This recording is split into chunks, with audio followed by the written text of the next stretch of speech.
नमस्कार। जीविका क्लासेज में आपका हार्दिक स्वागत है। जो पिछली क्लास आई थी विशेषण की, आज उसका दूसरा पार्ट है। देखिए,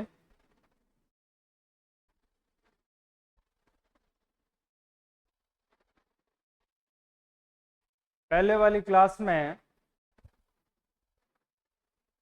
विशेषण की परिभाषा, विशेषण के रूप, इन पे चर्चा हुई थी। आज जो दूसरा भाग है उसमें विशेषण के प्रकार, विशेषण के 4 प्रकार होते हैं। एक गुणवाचक, जिसमें गुण और दोषों का आंकलन किया जाता है। संज्ञा और सर्वनाम के जो गुण और दोष होते हैं उनका आंकलन किया जाता है।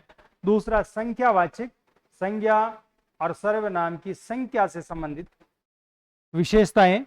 तीसरा परिमाणवाचक, परिमाण का अर्थ होता है मात्रा, नाप तोल, जिसमें संज्ञा और जो तरल पदार्थ होते हैं उनके माप तोल से संबंधित। और चौथा है सार्वनामिक विशेषण, इसमें ऐसे सर्वनाम जो संज्ञा की विशेषताएं बन जाते हैं उन्हें सार्वनामिक विशेषण कहते हैं। तो विशेषण के 4 प्रकार होते हैं। पहला गुणवाचक विशेषण,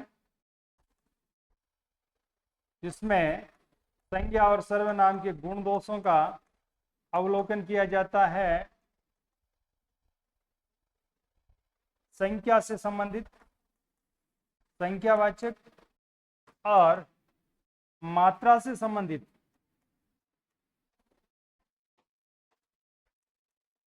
माप तोल से संबंधित परिमाणवाचक, और सार्वनामिक जो ऐसे सर्वनाम जो संज्ञा से पहले आते हैं, जैसे यह लड़का, ये शब्द लड़का संज्ञा है और संज्ञा से पहले आकर इस संज्ञा की विशेषता बताने का कार्य करता है, तो ये सार्वनामिक विशेषण। पहला जो सर्वनाम है वो है गुणवाचक विशेषण, जिसमें वे शब्द जो किसी संज्ञा, सर्वनाम, उनके गुण, दोष, रंग, रूप, स्वभाव, आकार और दशा आदि का ज्ञान करवाते हैं, उन्हें गुणवाचक विशेषण कहते हैं। जैसे कोई व्यक्ति है तो ऐसी विशेषताएं जिनको न तो नापतोल किया जा सकता है, न उनकी गणितीय गणना की जा सकती है, उनका केवल गुणों के आधार पे अवलोकन किया जाता है। तो जिसमें संज्ञा और सर्वनाम के गुण दोषों का उल्लेख किया जाता है वो गुणवाचक सर्वनाम होते हैं। गुण, जैसे किसी व्यक्ति की विशेषता देखें तो वो ईमानदार हो सकता है, नेक हो सकता है, कर्तव्यनिष्ठ हो सकता है, चतुर हो सकता है, समझदार हो सकता है, वीर हो सकता है, ये उस व्यक्ति के गुण हैं। दोष, अगर उसमें कमियां देखें तो वो झूठा हो सकता है, पापी हो सकता है, नीच हो सकता है, कायर हो सकता है, ये उसके दोष है, ये उसकी कमी है या बुराई है। रंग, तो जितने प्रकार के जो रंग होते हैं, 12 रंग, उनमें लाल, सुनहरा, दृश्य, नीला, पीला, काला, सफेद, ये रंग भी गुणवाचक विशेषण में आते हैं। रूप, जैसे कोई सुंदर है, कोई गोल है, कोई सुडौल है, ये रूप में आता है। आकार, जैसे किसी व्यक्ति का आकार छोटा हो सकता है, शारीरिक संरचना बड़ा हो सकता है, मोटा हो सकता है, लंबा हो सकता है, बौना भी हो सकता है, तो ये उसके आकार की विशेषताएं हैं। अवस्था, जैसे कोई अमीर हो सकता है, गरीब हो सकता है, रोगी हो सकता है, धनवान हो सकता है, स्वस्थ हो सकता है, बीमार हो सकता है, ये उसकी अवस्थाएं होती हैं। अगला काल का अर्थ होता है समय, जो समय से संबंधित होता है। काल में जो प्राचीन है, नवीन है, इतिहास से संबंधित ऐतिहासिक है। और स्पर्श, स्पर्श का मतलब किसी को टच करना, छूना, तो उसमें कठोर हो सकता है, स्पर्श खुरदरा हो सकता है, स्पर्श नरम हो सकता है। और अगला है गंध। गंध का अर्थ सुगंध, खुशबू हो सकती है, बदबूदार हो सकता है, सुगंधित हो सकता है और गंधहीन हो सकता है। एक उदाहरण से अपन स्पष्ट करते हैं। एक आम है, तो आम की गुणवाचक विशेषताएं बताते हैं कि आम के क्या क्या गुण हो सकते हैं। आम है तो इसका रंग, रंग है पीला, तो पीला जो रंग है, पीला, ये गुणवाचक विशेषता हुई। उसका रूप, आम गोल है, सुंदर है, ये इसका रूप है। आकार देखे तो आम मोटा है, अवस्था देखे तो आम सख्त है, नरम है, सड़ा हुआ आम भी हो सकता है। स्थान से देखे तो मान लो बंबई से संबंधित स्थान है तो बंबई आम हो गया। और काल का अर्थ होता है समय, तो ताजा हो सकता है आम, नया हो सकता है, पुराना हो सकता है। तो कहने का अर्थ यह है कि जिसको महसूस किया जाता है वो सब विशेषताएं गुणवाचक में आती है। तो रंग, रूप, आकार, अवस्था, स्थान, काल, ये सभी गुणवाचक विशेषण में शामिल है।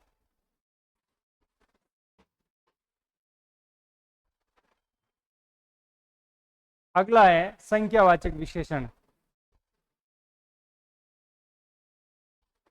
जिसमें गुण, दोष, आकार, रूप, रंग, इनका उल्लेख होता है, वो तो गुणवाचक विशेषण होता है। और जो गुणों से आंकलन नहीं किया जाता है, जिनकी संख्या होती है, गिनती होती है, निश्चित होती है, अनिश्चित होती है, वो संज्ञा या सर्वनाम संख्यावाचक होते हैं। तो परिभाषा, संख्यावाचक विशेषण वे विशेषण जो किसी संज्ञा या सर्वनाम की निश्चित, अनिश्चित संख्या, गणना का बोध करवाते हैं, संख्यावाचक विशेषण होते हैं। गिनती से संबंधित जिस संज्ञा या सर्वनाम की गिनती की जाती है वो सब के सब संख्यावाचक विशेषण होते हैं। संख्यावाचक विशेषण दो प्रकार के होते हैं। एक तो संख्या निश्चित होती है जिसकी काउंटिंग, गिनती निश्चित रूप से की जा सकती है, और एक अनिश्चित होती है। तो संख्यावाचक विशेषण दो प्रकार के होते हैं, निश्चित और अनिश्चित। जिसमें गिनती संभव होती है,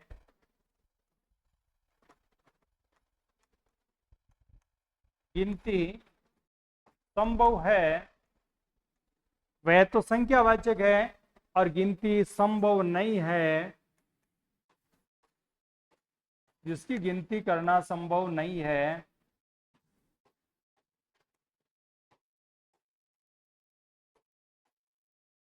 वे अनिश्चित संख्यावाचक है।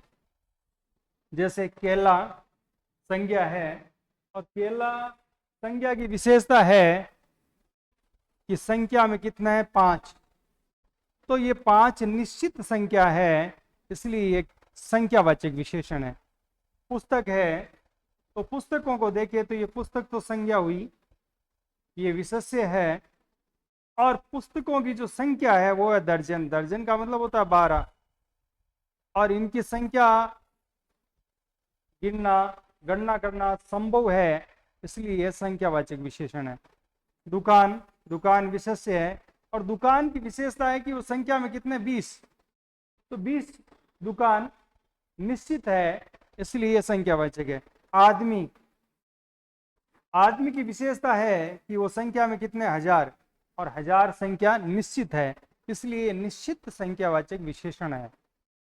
तो केला, पुस्तक, दुकान, आदमी, ये तो सब विशेष्य है।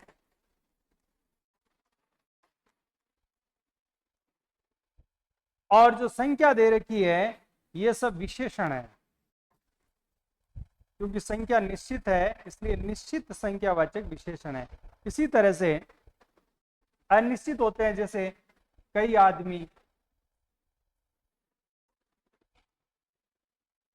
अब यह निश्चित नहीं है कि आदमी कितने, कई हो सकते हैं। कुछ पुस्तकें, यहाँ पुस्तकों की संख्या निश्चित नहीं है, कुछ, सब लोग, या दूध की मात्रा के आधार पे देखें तो थोड़ा सा दूध, बहुत दूध, या पानी भी लिख सकते हैं, थोड़ा सा जल, बहुत जल,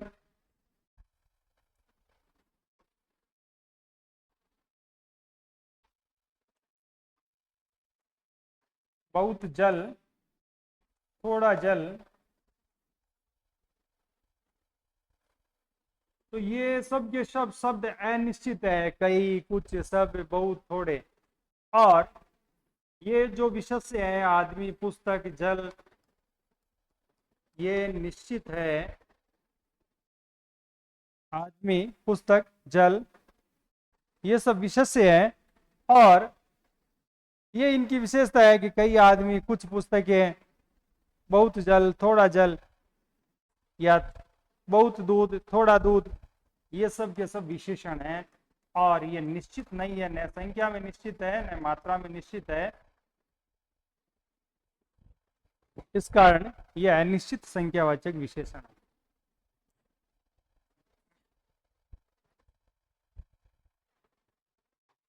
अनिश्चित संख्यावाचक विशेषण के कोई भेद नहीं होते हैं, और जो निश्चित संख्या होती है उनके 6 भेद होते हैं, 6 प्रकार होते हैं। पहला, गणनावाचक। गणनावाचक का अर्थ हुआ जिनकी गिनती संभव है, 1, 2, 3, जो गिनती से शुरू होते हैं, वो गणनावाचक, क्योंकि इसमें निश्चित संख्या है गिनती के हिसाब से। कर्मवाचक, कर्म का मतलब कर्म से, पहला, पहले के बाद में दूसरा कर्म आता है, तीसरा आता है, चौथा आता है, इस तरह से ये कर्म से। आवर्तीवाचक, आवर्ती का मतलब है बार बार पुनरावृत्ति होना, एक हरा, दुगुना, 2 से गुना हुआ दुगुना, तो ये आवर्तीवाचक है। समुदायवाचक, जैसे एक साथ समूह को जोड़ दिया, दोनों, 2 को जोड़ दिया, 4 को जोड़ के चारों, 5 को जोड़ के पांचों, तो ये समूह एक बनाकर समुदायवाचक।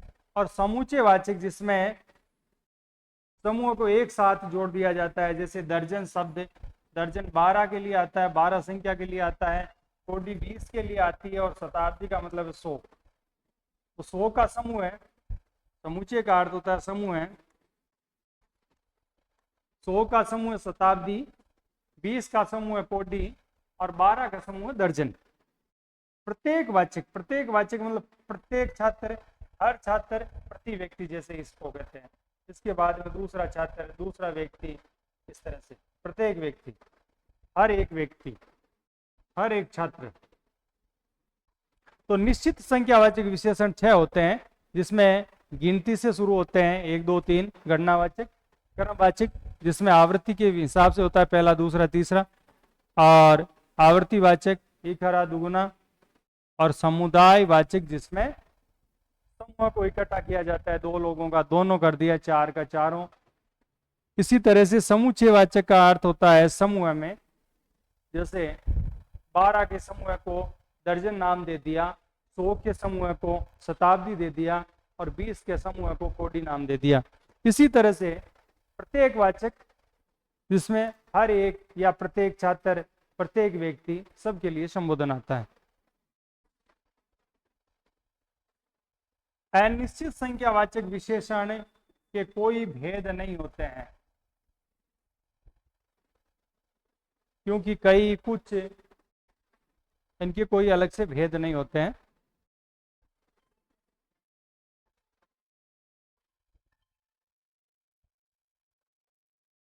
अगला है तीसरा, परिमाणवाचक विशेषण। वे विशेषण जो किसी पदार्थ की,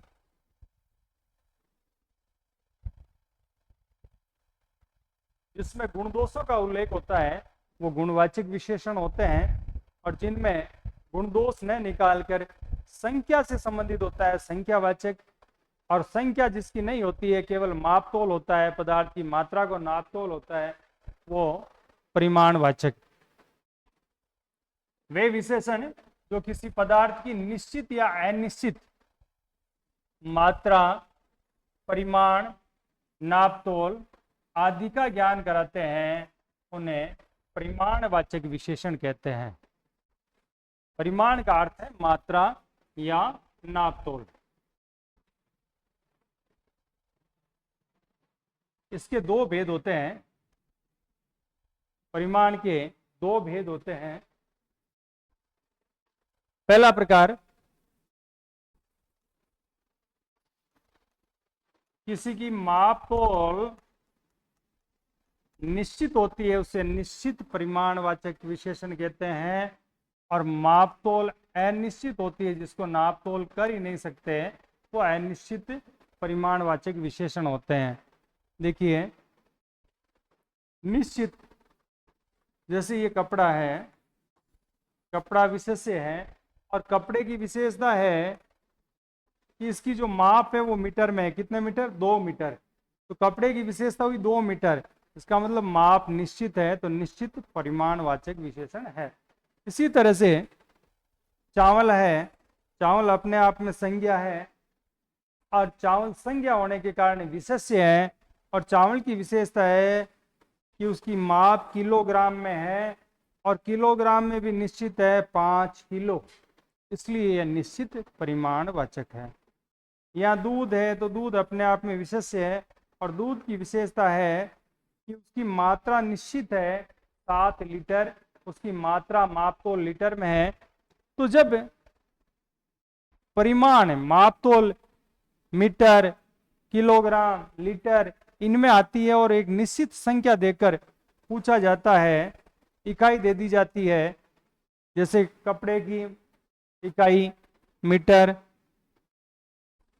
चावल की माप किलोग्राम में, दूध की लीटर में, जब लीटर, मीटर, किलोग्राम ये देकर किसी विशेष्य की विशेषता पूछी जाती है तो निश्चित परिमाणवाचक विशेषण होता है। इसी तरह से अनिश्चित भी होता है जिसमें मापतोल करना संभव ही नहीं है, जैसे थोड़ा सा दूध, बहुत दूध, कम दूध, ज्यादा दूध, अधिक दूध।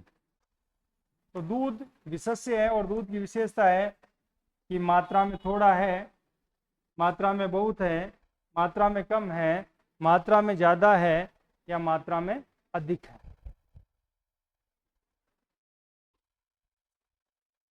अगला जो चौथा प्रकार है विशेषण का वो है सार्वनामिक विशेषण।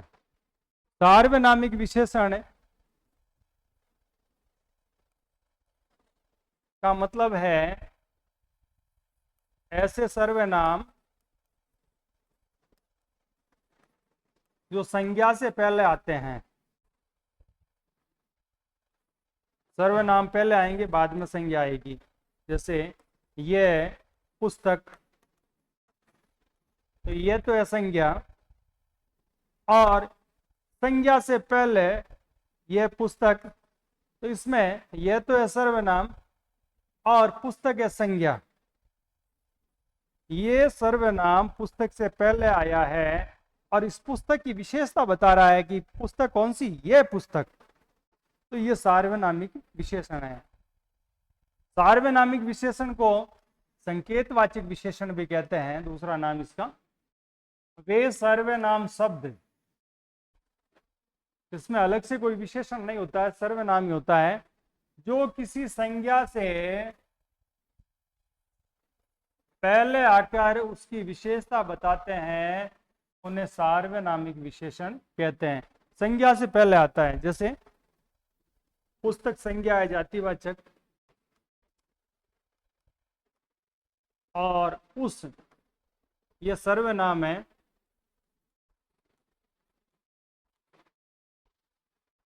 तो पुस्तक संज्ञा है, गेंद संज्ञा है, इनसे पहले उस और इस आया है, ये सर्वनाम है। तो ये पुस्तक की विशेषता बताता है उस पुस्तक, और ये गेंद की विशेषता बताता है इस गेंद। तो जब संज्ञा की विशेषता बताने वाले सर्वनाम होते हैं उन्हें सार्वनामिक विशेषण कहते हैं। उस, इस, ये सर्वनाम है। इनमें वे, ये, इस, उस, ये सर्वनाम प्रयुक्त होते हैं। सर्वनाम जब किसी संज्ञा शब्द से पहले आते हैं और संज्ञा शब्द की तरफ संकेत करते हैं। पुस्तक की तरफ संकेत है, गेंद की तरफ संकेत है। इस गेंद, उस पुस्तक,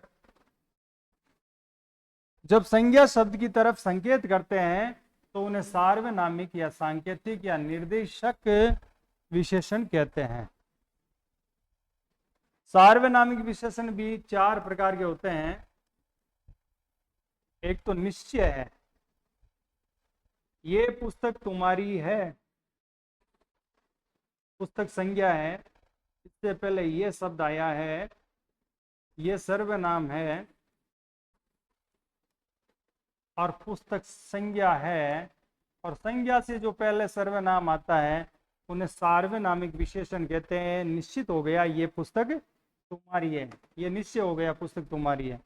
अनिश्चयवाचक सर्वनाम, तो अनिश्चयवाचक में कोई सजन आए हैं, सजन संज्ञा है पर यह अनिश्चित है कि कोई, तो कोई उस सजन की विशेषता हो गई, इसलिए सार्वनामिक विशेषण है। प्रश्नवाचक विशेषण, जब किसी से किस लड़के ने तुम्हें पीटा, पीटने के संबंध में प्रश्न किया गया है, लड़का संज्ञा है, संज्ञा से पहले किस शब्द आया, तो किस सर्वनाम है प्रश्नवाचक, और ये लड़के की विशेषता बताते हैं किस लड़के ने, तो ये सार्वनाम की विशेषण है। संबंधवाचक, जो आदमी कल आया था वह बाहर खड़ा है, जो और वह के आपस में संबंध है। जो आदमी कल आया था वह आदमी बाहर खड़ा है, तो कल आने वाला और बाहर खड़ा वो व्यक्ति एक ही है, इसलिए आपस में जो और वह, ये दोनों शब्द संबंधवाचक, जो और वो, ये दोनों सर्वनाम आपस में संबंध जोड़ते हैं कल वाले आदमी को और बाहर खड़े आदमी को, इसलिए संबंधवाचक सार्वनामिक विशेषण है। विशेषण की अवस्थाएं,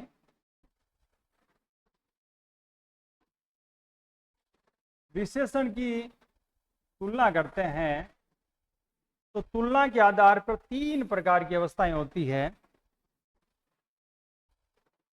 विशेषण की 3 अवस्थाएं होती है। एक तो मूला अवस्था, संज्ञा या सर्वनाम की सामान्य स्थिति होती है, उन्हें मूला अवस्था कहते हैं, सामान्य स्थिति को। जैसे राम अच्छा लड़का है, लड़के की विशेषता है कि वो कैसा है, अच्छा। राम की विशेषता नहीं है, या लड़के की विशेषता है कैसा, अच्छा। अच्छा शब्द अपने आप में मूल अवस्था है। उत्तरावस्था, जिसमें 2 संज्ञा या सर्वनाम की तुलना की जाती है, जहां एक की विशेषता होती है वो मूल अवस्था, और जहां 2 की विशेषता एक साथ आती है वो उत्तरावस्था। राम दिनेश से अच्छा है, यहाँ तुलना की गई है राम और दिनेश की। राम दिनेश से अच्छा है और एक को श्रेष्ठ बताया, दोनों में किसको, राम को अच्छा बताया है। तो जब 2 व्यक्तियों की 2 संज्ञा या सर्वनाम की तुलना की जाती है तो वहां उत्तरावस्था होती है। अगली उत्तमा अवस्था, जिसमें 2 से अधिक, एक की विशेषताएं उत्तमा अवस्था, मूल अवस्था, 2 की उत्तरावस्था, और 2 से जब अधिक होती है संज्ञा या सर्वनाम, 2 से अधिक की तुलना की जाती है और एक को सर्वश्रेष्ठ बताने का प्रयास किया जाता है, तो वो उत्तमा अवस्था होती है। मोहन कक्षा में श्रेष्ठतम छात्र है, तो पूरी कक्षा की तुलना करके और मोहन को श्रेष्ठ बताया है। मोहन नहीं है, वो छात्र है, और छात्र की विशेषता है कि सर्वश्रेष्ठतम है, श्रेष्ठतम छात्र है। तो जब सबसे ऊपर बता दिया जाता है, सबसे श्रेष्ठ बता दिया जाता है, तो वहां उत्तमा अवस्था होती है।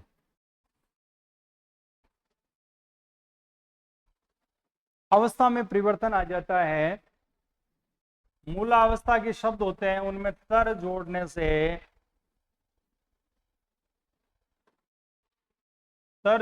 से उत्तरावस्था बनती है और तम जोड़ने से उत्तमावस्था होती है। देखिए, जैसे मूल शब्द होते हैं उच्च, श्रेष्ठ, अच्छा। अब जब दो की तुलना करते हैं तो उच्च में तर जोड़ देंगे, तर प्रत्यय जोड़ने से उच्चतर, ये उत्तरावस्था हो जाती है। जहां तर प्रत्यय जुड़ता है तो उत्तरावस्था। श्रेष्ठ में तर प्रत्यय जोड़ने से श्रेष्ठतर, ये उत्तरावस्था। और अच्छा से अच्छा, जब दो की तुलना की जाती है तो से जोड़ दिया जाता है। राम दिनेश से अच्छा है, तो दोनों के बीच में से जोड़कर उत्तरावस्था बना दी जाती है। अगली है उत्तमावस्था। उत्तमावस्था में क्या होता है कि जो मूल शब्द होते हैं, मूल अवस्था के जो शब्द होते हैं उनमें तम प्रत्यय जोड़ देते हैं। जैसे उच्च में तम जोड़ा उच्चतम, श्रेष्ठ में तम जोड़ा श्रेष्ठतम, और अच्छा है तो उसमें से सबसे सबसे शब्द जोड़कर सबसे अच्छा कर दिया, तो ये उत्तमावस्था। तो दो प्रकार के प्रत्यय जुड़ते हैं। मूल अवस्था में तर जोड़ेंगे तो उत्तरावस्था, तम जोड़ेंगे तो उत्तमावस्था, और मूल अवस्था में से जोड़ने से उत्तरावस्था, और सबसे जोड़ने पर उत्तमावस्था हो जाती है। विशेषण की रचना कैसे करते हैं? विशेषण क्या है कि संज्ञा, सर्वनाम, क्रिया और अव्यय, इनमें अगर अपन प्रत्यय जोड़ते हैं तो विशेषण शब्द बदल जाते हैं, विशेषण शब्दों में परिवर्तन आ जाता है। देखिए, संज्ञा, सर्वनाम, क्रिया और अव्यय शब्दों के साथ प्रत्यय का मेल करवा दिया जाता है तो विशेषण पद का निर्माण हो जाता है। संज्ञा, रंग संज्ञा है जातिवाचक, श्रद्धा भाववाचक, चाचा जातिवाचक संज्ञा है। अब इसमें इला प्रत्यय जोड़ दिया, मान लो संज्ञा रंग है तो रंग से रंगीला, रंगीला विशेषण हो गया। श्रद्धा से श्रद्धालु हो गया, चाचा से चचेरा हो गया, तो ये चचेरा, श्रद्धालु और रंगीला, ये तीनों के तीनों जातिवाचक भाववाचक संज्ञा से विशेषण बन गए। सर्वनाम के साथ में भी विशेषण बना सकते हैं। ये सर्वनाम है, ये से ऐसा, जो से जैसा, मैं से मेरा, तो ऐसा, जैसा और मेरा, ये भी विशेषण बन गए। तो संज्ञा के साथ में प्रत्यय जोड़ने से विशेषण बन जाते हैं, सर्वनाम के साथ में जोड़ने से बन जाते हैं, और क्रिया शब्दों के साथ में भी अगर प्रत्यय जोड़ते हैं तो विशेषण बन जाते हैं। भागना क्रिया है, भागना से भगोड़ा हो गया, भगोड़ा विशेषण हो गई, विशेषता हो गई। लड़ना क्रिया है, लड़ना से लड़ाकू हो गया, लड़ाकू भी एक विशेषता हो गई। तो संज्ञा से, सर्वनाम से, क्रिया से और अव्यय से, इन शब्दों में प्रत्यय जोड़ दिया जाता है तो नए विशेषण का निर्माण हो जाता है। अव्यय में प्रत्यय जोड़ने से भी बनता है। आगे, पीछे, बाहर, ये सब अव्यय है। ऐसे शब्द जो कभी व्यय नहीं होते, खर्च नहीं होते, क्रिया काल और कार्य से प्रभावित न होकर अपने मूल रूप में रहते हैं, उन्हें अव्यय कहते हैं। परंतु जब विशेषण का निर्माण करते हैं तो उनमें प्रत्यय जोड़ दिया जाता है। आगे से अगेला हो गया, पीछे से पीछेला हो गया, बाहर से बाहरी हो गया, तो अगला, पिछेला, बाहरी, ये सब के सब विशेषण बन गए। धन्यवाद। आगे की क्लास के लिए चैनल को सब्सक्राइब करें, शेयर करें, लाइक करें, कमेंट करें और अगली क्लास में बेहतरीन आएगी।